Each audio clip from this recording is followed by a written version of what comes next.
아멘. 예, 교회는 참 좋은 곳이에요. 어딜 가도 이런 말 듣겠어요? 하지만 우리가 정말 우리 예수님 믿는 사랑의 공동체로서 이렇게 사랑한다고 축복한다고 고백하는 우리의 입술에는 하나님께서 능력을 부어주셨어요. 말한 대로 될지라 하셨잖아요. 축복하는 자에게 복이 임할 것이고 너를 저주하는 자에게 저주가 임한대요. 그러니까 우리는 무조건 축복하는 거예요. 서로 마음껏 축복하는 거예요. 우리 옆에 서로 다시 한번 그러니까 축복합시다. 정말 마음을 담아서 당신을 정말 축복합니다. 예. 아멘. 자, 우리가 참된 신앙을 놓고 함께 묵상하고 있습니다.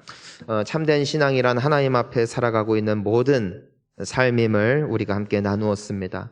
여러분, 사람도 진심이 통한 것 같아요. 만나서 대화를 해보면은 이 사람이 뭔가 속에 나를 향한 적대심이 있구나. 이 사람이 나에게 뭔가 불편한 감정이 있구나. 그러면은 이게 신기하게도 느껴집니다. 근데 이 사람이 나랑 함께 하는 시간은 많지 않고 어쩌다가 한 번씩 보는 사이다 할지라도 이 사람은 참 진심으로 나를 대하는구나. 이 사람은 정말 진실된 사람이구나. 이것은 하나님도 아시지만 사람들도 알더라고요. 이게 우리가 사는 동안에 깨닫게 되어지는 진리죠. 하나님께서는 우리가 다 예배 자리에 나오지만 하나님이 기뻐하시는 것은 진실된 마음, 진심이라고. 그러니까 우리가 예배를 드릴 때에 예수님께서 말씀하신 것도 신령과 진정으로 예배해라. 너희들의 마음과 뜻과 정성을 모아 하나님을 사랑해라. 그러니까 내가 앉아있기 때문에 하나님이 기뻐하시는 게 아니라 내가 예배를 드리니까 기뻐하시는 것이 아니라 그 예배가 진실되니까. 정말 하나님을 찾는 마음을 아시니까. 그러니까 우리의 예배는 어찌 보면은 이 예배를 드리기 위하여 오는 마음에서부터 시작되는 거예요.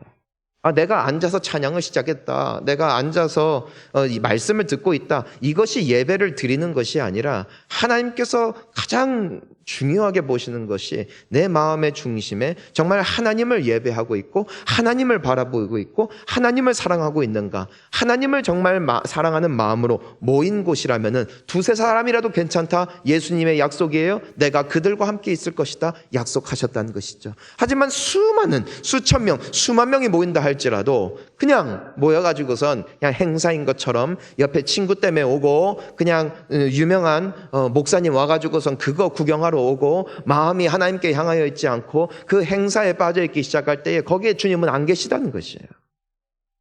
이것이 하나님께서 우리에게 끊임없이 강조하시는 내용이죠. 그래서 우리가 구약에도 보니까 이 이스라엘 사람들은 매주 하나님께 나와 예배를 드리지만 하나님께서 그 예배를 너무나 힘들어하시고 받기를 괴로워하시고 아니 오히려 받기를 거부하십니다. 그래서 말라기서를 보니까 오히려 무엇이라고 말씀하십니까? 누군가 할 수만 있다면 제발 저 성전 문 좀 닫아줘. 누가 제발 저 성전 문 좀 닫아주어서 나에게 예배하러 오지 못하게 해달라. 저들은 왜 그렇습니까? 마음속에 하나님을 사랑함이 없고 세상을 사랑하고 하나님께 나아오지만 하나님께 손들 때 하나님께서 보시는 것은 그 손에 묻어있는 피라고 됐어요. 피래요. 그 피가 뭐예요? 죄악을 일컫는 것이죠. 하나님 앞에 진실된 마음으로 나아가지 못하고 살아가는 가운데 상처 주고 헐뜯은 마음, 헐뜯고 그 마음속에 여전히 주님을 사모하는 마음이 없는데 그냥 아무렇지도 않게 손을 들고 거룩하게 예배를 드리면은 그것이 예배인 줄 알았지만 하나님은 그 예배를 받지 않으셨다는 것이죠.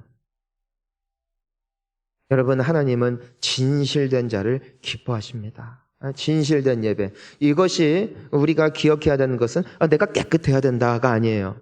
내가 죄가 없다가 아니라 내가 죄를 지었으면 죄 지은 자답게 나오라는 것이에요. 실수가 많으면 실수 많은 자답게 하나님 앞에 정직하게 나오고 허물이 많으면 허물이 많은 사람답게 하나님 앞에 나오라는 것입니다. 하나님께서 받으시는 기도가 무엇이었습니까? 때문에 바리새인은 자신의 마음속에 하나님을 사랑함도 없지만 하나님을 향한 열정도 없지만 그의 기도를 들어보니까 나는 소득의 11조를 하고 구제도 하고 나는 하나님 앞에 이렇게 열심히 살아가고 있습니다. 하나님 영광 받아 주십시오 라는 기도를 하나님은 받지 않으셨어요. 왜 그렇습니까? 그의 기도에는 진정성이 없는 거예요. 사실은 마음속에 하나님을 향한 기쁨이 사라졌는데, 열정도 없는데, 마치 나의 기도문이 화려하고 누가 들어도 듣기에 향기로운 기도문이 되어지면 하나님이 받으실 것이라고 생각하기 시작한 것이죠. 하지만 주님은 그 기도를 받지 아니하시고 오히려 누구의 기도를 받으십니까? 누가 보더라도 죄가 많은 사람, 누가 보더라도 허물이 많았던 세리의 기도. 하지만 그 기도를 받으신 이유가 그가 깨끗했기 때문이 아니에요. 그가 드려졌던 기도를 하나님께서 기쁘게 받으신 이유는 그의 기도에는 꾸밈이 없었기 때문에 진실되게 하나님 앞에 나아갔어요. 그러니까 뭐라고 기도하는 거예요? 아버지여, 나는 죄인이로소이다. 나를 불쌍히 여겨 주시옵소서. 가슴치며, 그러니까 내 속에 돈을 사랑하는 마음이 가득함을 그는 인정하는 거예요. 그 마음 속에 사랑이 없음을 인정하는 거예요. 그러니까 하나님 앞에 가면 쓰지 않고, 하나님, 나는 당신을 정말로 경배하지 않는 인생입니다. 나는 죄 안 짓고 싶어도 또 죄 짓고 있는 죄를 사랑하는 인생입니다. 이런 더러운 인생인데 하나님 어찌합니까? 나를 불쌍히 여겨 주시옵소서. 하나님은 그 인생을 받으시는 거예요. 여러분, 우리가 예배를 드릴 때에도 하나님께서 받으시는 예배, 하나님께서 받으시는 기도는 하나님 영광 받아주십시오, 하나님 찬양 받아주십시오, 하나님 감사합니다. 물론 이런 기도일 수도 있지만, 하나님, 나는 감사할 줄을 모릅니다. 나를 불쌍히 여겨주십시오. 하나님, 나는 당신을 예배하고 싶지만 어느샌가 당신을 향한 기쁨이 사라졌습니다. 나를 불쌍히 여겨주십시오. 하나님, 나는 정말 당신께서 늘 나의 인생의 순간 가운데 나와 동행하신다는 것을 알고 있지만 믿어지지 않아 오늘도 고민하는 인생이니 어찌하면 좋겠습니까? 나의 믿음 없음을 불쌍히 여겨 주시옵소서. 하나님은 그 기도를 들으시더라고요. 진실된 기도, 진실된 신앙, 하나님은 그들을 받으시는 줄 믿으시기를 바랍니다. 그래서 우리가 성경에 보니까 예수님에게 왔던 귀신 들린 아들 때문에 고난을 받았던 아버지, 예수님께서 내가 너를 고쳐주리라 했더니 그 아버지가 뭐라고 합니까? 할 수만 있거든 해주십시오.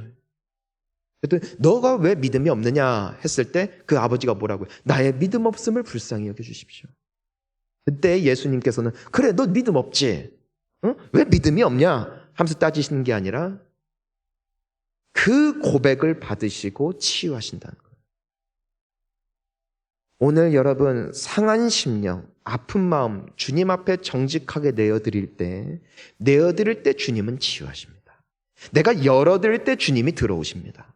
마치 내가 그 사고자 하는 물건을 계산대 위에 올려놓을 때 그것이 내가 포기한 것이 아니라 그것을 계산할 때 내가 가지고 갈 수 있는 것처럼, 나의 마음에 있는 문제와 나에게 있는 모든 불신과 또 사랑이 없음을 주님 앞에 정직하게 내어 놓을 때 주님은 받으시고 우리에게 응답하시는 거예요. 주님은 우리를 고치기를 원하시고 치유하기를 원하시고 하나님은 우리와 함께하기를 원하시는 좋으신 하나님이심을 믿으시기를 바랍니다. 그러니까 진실된 신앙. 오늘 우리가 그 말씀을 이어갑니다.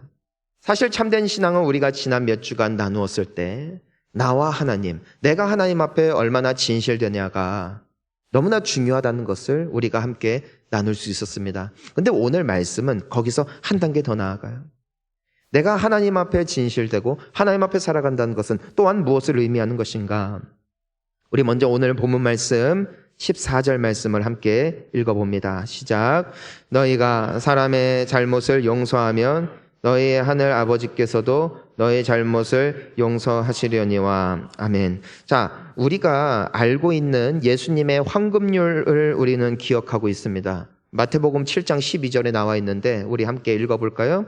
그러므로 무엇이든지 남에게 대접을 받고자 하는 대로 너희도 남을 대접하라. 이것이 율법이요 선지자니라. 자, 이 말씀에서 보면은 무엇이든지 남에게, 그러니까 다른 사람에게 대접받고자 하는 대로 너희도 그 사람들에게 대접해라. 이것이 율법이요 선지자다. 우리는 그렇게 이해를 합니다. 근데 여러분, 재미있는 것은 내가 착하다고 상대방이 착하지는 않습니다. 내가 진실되게 그 사람을 대한다 하여 사람들이 나에게 진실되게 대하는 건 아닙니다.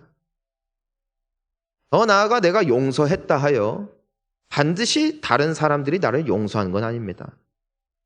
여러분, 이것이 우리가 살아가는 삶입니다. 만약에 내가 한 대로 상대방도 나에게 대해주고 있다면 얼마나 아름다운 세상이겠어요. 하지만 이 세상에서 우리가 보고 있는 현실은 죄로 말미암아 많은 사람들이 그렇게 살아가고 있지 못하다는 것을 우리는 보게 됩니다. 근데 우리가 여기서 주목하는 것이 무엇이냐면은 남에게 대접을 받고자 하는 대로 너희도 남을 대접하라 할 때 이 남이 이웃뿐만이 아니라 하나님이 포함되어 있다는 겁니다. 이게 오늘 말씀에서 우리가 주목할 내용이에요. 왜 그래요?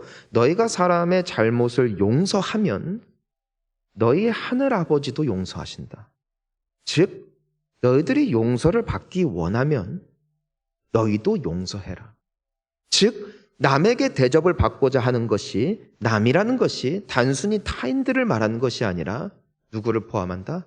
하나님.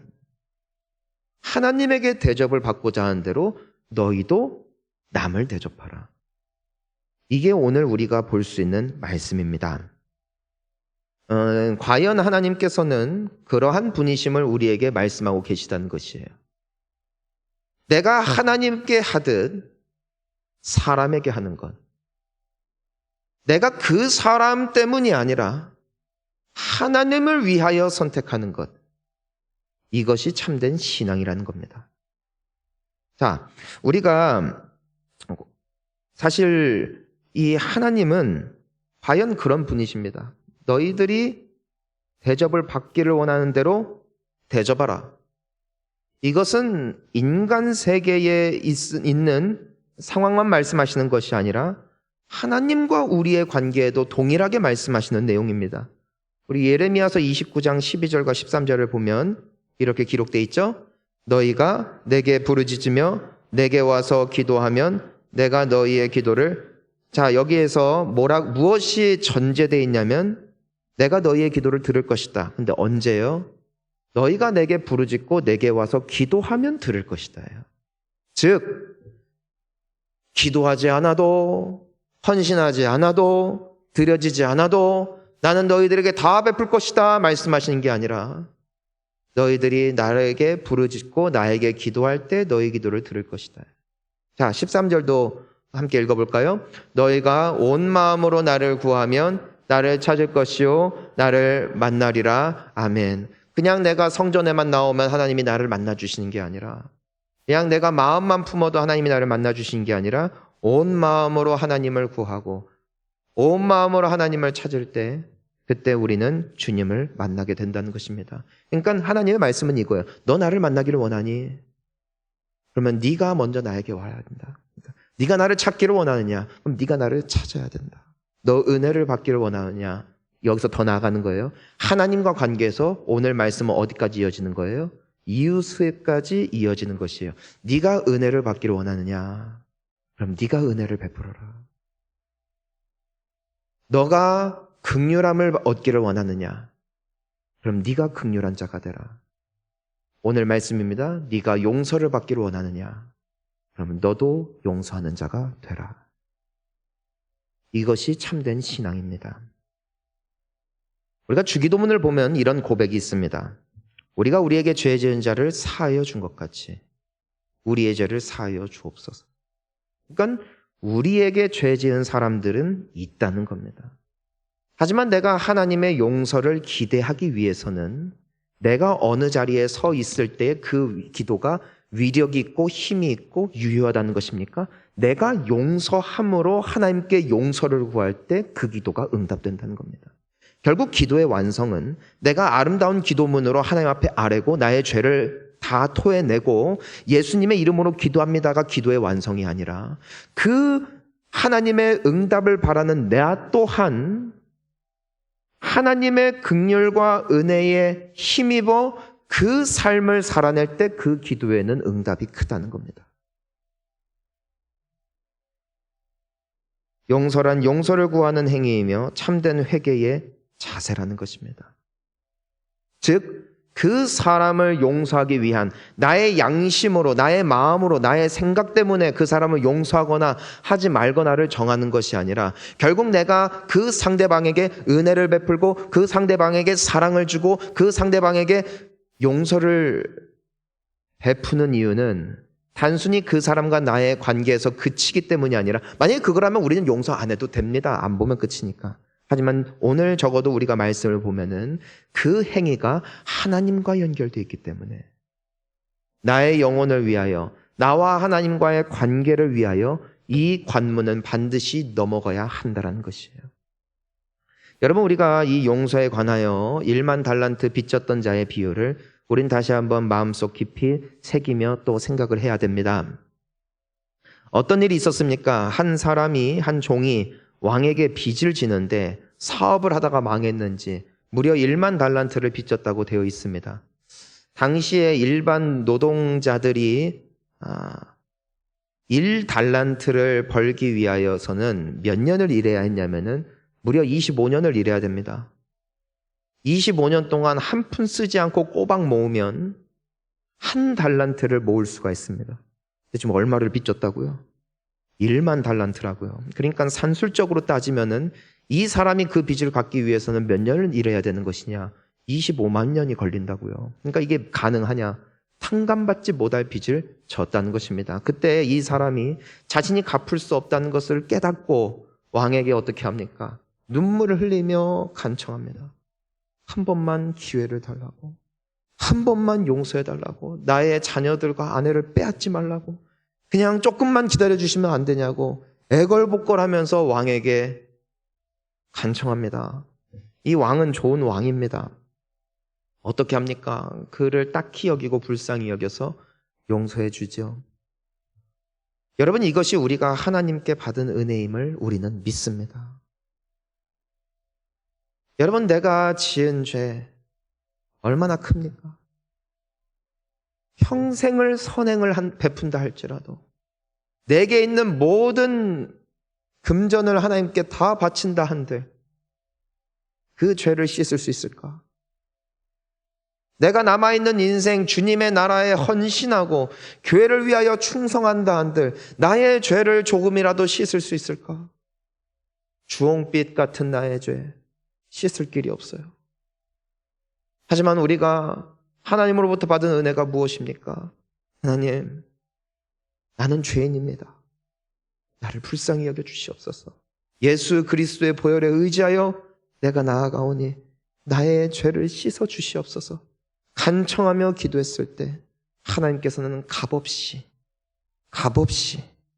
은혜로 우리의 모든 죄값을 치러 주셨습니다. 아니, 공짜가 아니라 자신의 하나밖에 없는 아들을 이 땅에 보내시며 그분의 피를 흘리심으로 우리의 모든 죄값을 대신 치르시고 이 세상 무엇으로도 갚을 수 없었을 이 큰 빚진 자, 죄인된 자가 탕감을 받아 자유의 몸을 입고 하나님의 자녀가 되는 권세를 입게 되어진 것이 바로 우리라는 것이죠. 이것이 1만 달란트 빚졌던 자가 탕감을 받았을 때 누렸던 기쁨입니다. 그런데 어떤 일이 있습니까? 이 사람이 너무나 기쁨으로 집에 돌아가던 중에 한 친구를 만나는데 그 친구가 빚을 진 친구예요. 자기한테 얼마? 100데나리온을 빚졌습니다. 당시에 노동자들이 하루를 벌 수 있는 돈이 금액이 1데나리온입니다. 그러니까 이 100데나리온을 빚졌다는 것은 100일을 일해야 벌 수 있는 금액. 하루를 만약 한 10만 원으로 따지자면은 적지 않은 돈이죠. 1000만 원 가량의 돈이 될 수 있는 큰 돈입니다. 작은 돈이 아닙니다. 하지만 기억해야 되는 게 뭡니까? 자신이 탕감받은 빚에 비하면 여전히 넉넉한 빚이었다는 것이죠. 그런데 아이러니하게도 가슴 아픈 사건은 무엇입니까? 이 사람이 친구의 멱살을 잡았다는 것이죠. 그리고 멱살을 흔들며 말합니다. 갚아라. 그러다 이 친구도 이 만달란트 탕감받은 사람과 똑같은 반응을 보이죠. 한 번만 용서해줘라. 한 번만. 좀만 더 시간을 줘라. 하지만 이 사람은 어떻게 합니까? 그 사람을 끌고 가서 용서할 수 없다. 옥에 가둬버리죠. 이 소식이 왕에게 들립니다. 왕은 진노합니다. 그리고 어떻게 합니까? 그 사람을 다시 끌고 와서 책망하죠. 내가 너에게 1만 달란트까지도 탕감해 줬는데 너는 어떻게 그럴 수가 있느냐? 이 사람을 다시 옥에 가둬라. 다 갚을 때까지 결코 나오지 못할 것이다. 그러면서 마태복음 18장 35절에서 예수님은 그 비유를 이렇게 정리를 해주세요. 우리 함께 읽어볼까요? 너희가 각각 마음으로부터 형제를 용서하지 아니하면 나의 하늘 아버지께서도 너희에게 이와 같이 하시리라. 아멘. 여러분 참 재밌는 게 있어요. 뭐냐면은 구원의 기쁨이 그리고 은혜의 기쁨이 내가 누군가를 미워하고 용서하지 않을 때부터 사라지기 시작한다는 것입니다. 저는 누군가를 미워하면서 행복한 사람을 본 적이 없어요. 그건 저 자신도 그렇습니다. 누군가를 정죄하고 누군가를 판단하고 어쩌면 내가 가장 받기 싫어함에도 누군가를 판단하죠. 가장 정죄받기 싫은 사람임에도 누군가를 정죄하고 있을 때 내 영혼에는 빛이 사라집니다. 어두움이 몰려옵니다. 저는 그것이 오늘 말씀에 나와 있는 분명한 증거라고 생각을 해요. 나의 영혼이 다시 어두움의 사슬에 매이는 겁니다. 어두움의 옥에 갇히는 겁니다. 내가 용서할 때 하나님은 풀어주십니다. 하지만 내가 용서하지 않을 때 나의 영혼은 갇힙니다. 잘못을 용서하지 않는 자는 우리에게 은혜 베푸길 원하시는 하나님으로부터 용서받을 자격이 없음을 스스로 말하는 것이죠. 나는 용서를 받아요. 여러분, 한 주간, 아니 내가 일평생 쌓았던 어떠한 죄악도 우리 주님 앞에 예수 그리스도의 이름으로 용서를 구하면 하나님은 넉넉히 용서하시는 하나님이십니다. 그래서 우리가 주님의 자녀가 되었다 고백하는 것이죠. 그렇다면 이제 우리는 어떠한 삶을 살아야 되는가? 용서받은 자답게 용서하라는 겁니다. 은혜 받은 자답게 은혜를 베풀라는 겁니다. 사랑받는 자답게 사랑을 흘려보내는 것. 하나님이 주시는 축복을 내가 축복의 통로가 되어 주변 사람들을 살리는 데 사용하는 것. 이것이 율법이요 선지자입니다.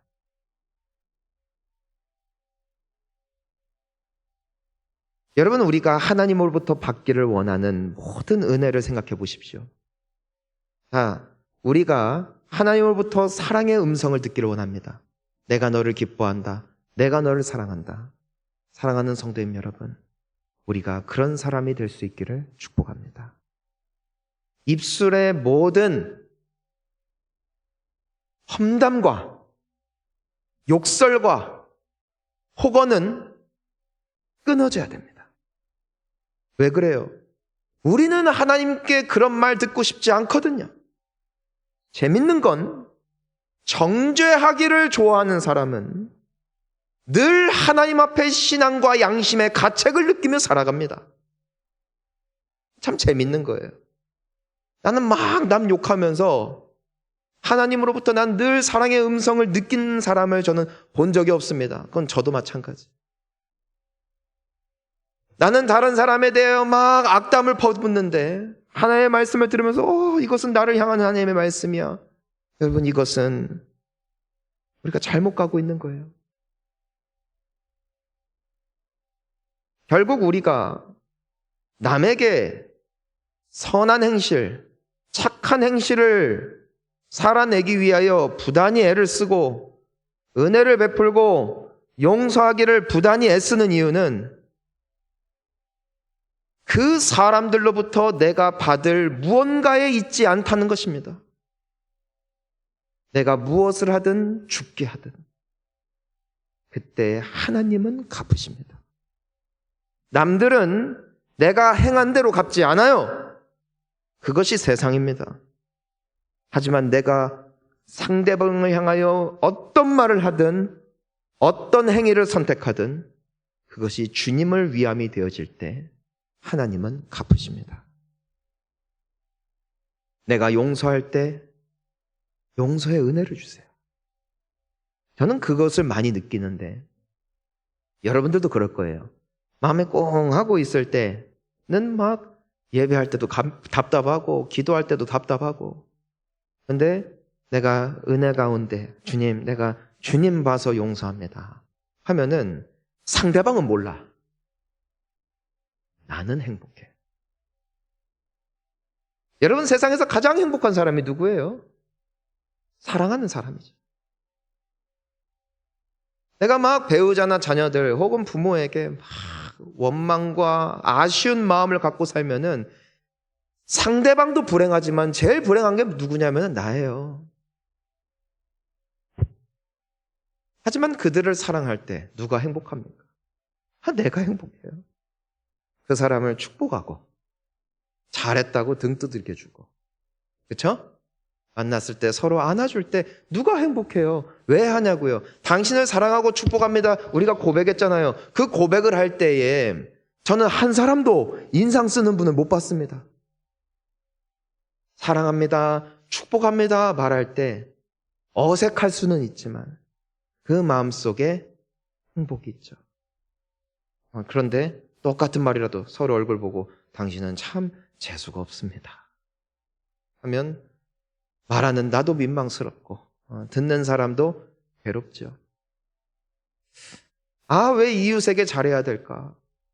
세상은 나를 등지는데 내가 한 만큼 사람들은 갚아주지 않는데 왜 내가 굳이 해야 될까? 주님을 위해서, 나와 하나님을 위해서 하는 겁니다. 여러분, 목회자는 참 행복합니다. 왠 줄 아세요?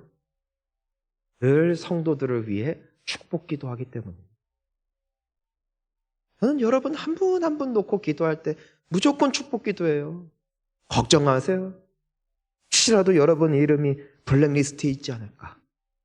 그래서 기도할 때마다 하늘의 저주를 구하지 않을까. 절대로 그렇지 않습니다. 무조건 축복이에요. 그때 오는 행복이 얼마나 큰지 여러분은 아십니까? 여러분, 우리가 왜 원수를 위해서 기도합니까? 그 원수 때문이 아닙니다. 그 사람이 나에게 각인시켜준 상처를 우리는 지울 수가 없어요. 하지만 그럼에도 그를 축복하며 기도하는 이유는 동일한 축복이 하늘로부터 임하기를 원하는 신앙 때문입니다. 하나님은 오늘도 우리에게 그렇게 일하는 분이심을 예수님께서 가르치고 계시죠. 우리 15절 말씀 함께 읽어볼까요? 시작. 너희가 사람의 잘못을 용서하지 아니하면 너희 아버지께서도 너희 잘못을 용서하지 아니하시리라. 아멘. 하나님은 이미 용서하셨죠. 하지만 아까 우리가 달란트 그 빚진 자의 마음을, 그 상태를 잘 보십시오. 용서하기 전까지는 감옥에 갇혀 있습니다. 자, 보세요. 용서를 받고는 기쁨이 넘쳤어요. 할렐루야 외치면서 날아갔다고요. 하지만 용서하기를 거부한 순간부터 그는 감옥에 갇히는 거예요. 구원의 기쁨이 회복되기를 주의 이름으로 축원합니다. 내가 용서하기를 거부할 때 하나님의 용서의 기쁨이 내 삶에 사라져요. 하지만 내가 다시 주님을 위해서, 주님을 봐서라도 그 선택을 할 때 우리 안에 구원의 기쁨이 회복되어질 것입니다. 마가복음 11장 25절 우리 함께 읽습니다. 서서 기도할 때에 아무에게나 혐의가 있거든 용서하라. 그리하여야 하늘에 계신 너희 아버지께서도 너희 허물을 사하여 주시리라 하시니라. 아멘. 여러분, 기도할 때 응답받는 기도, 정말 그 응답이 빠른 기도가 무엇에 있다는 것이에요? 무엇이든지 만약에 누군가를 향한 원망이나 혐의가 있거든 용서부터 하라. 용서. 여러분, 우리 함께 선포합니다. 용서합니다. 다시 한번 선포하면 용서하기로 결단합니다. 아멘. 네, 용서하세요. 왜요? 그리하여야 하늘에 계신 너희 아버지도 너희의 허물을 사하여 주신다. 결국 내가 용서하는 이유는 내가 용서받기 위해.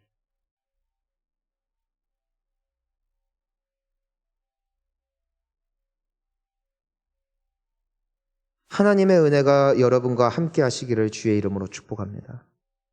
주여 나에게 용서할 수 있는 은혜를 허락하여 주시옵소서. 하나님께 사랑받기를 원하시는 분들, 하나님 나에게 사랑할 수 있는 용기를 더하여 주시옵소서. 긍휼을 받기 원하시는 분들, 하나님 나에게 긍휼을 베풀 수 있는 용기를 허락하여 주시옵소서. 이것이 참된 신앙인입니다. 이번 한 주를 살아가는 가운데 하나님의 변함없는 놀라운 사랑이 여러분과 함께 하실 것입니다. 그 사랑을 하십시오. 그 사랑을 흘려보내십시오. 그리하여 더 풍성한 하나님의 평강과 위로가 여러분들의 삶과 영혼을 가득히 채우는 귀한 기적의 주인공들 되실 수 있기를 주의 이름으로 축원합니다. 우리 함께 기도하시겠습니다.